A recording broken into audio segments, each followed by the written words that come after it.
You're stuck on the 3DS Soundhax White Screen, specifically the Go link error, and we've got the exact fix for your Japanese 3DSL right now. This common white screen issue on the Go link screen can be incredibly frustrating, but a few key steps will restore your device. If powering off and reinserting your SD card, then navigating to System Settings to delete the Soundhax application data, and confirming that deletion didn't clear the white screen. The issue usually stems from a corrupted download.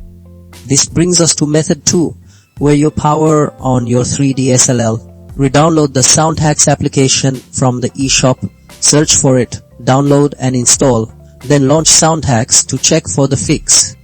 Should that still leave you staring at the Go link white screen, method 3 involves accessing System Settings again, finding the data management section, selecting the Soundhax folder, choosing to format that data, confirming the formatting, and then restarting your 3DSLL to test the Soundhax.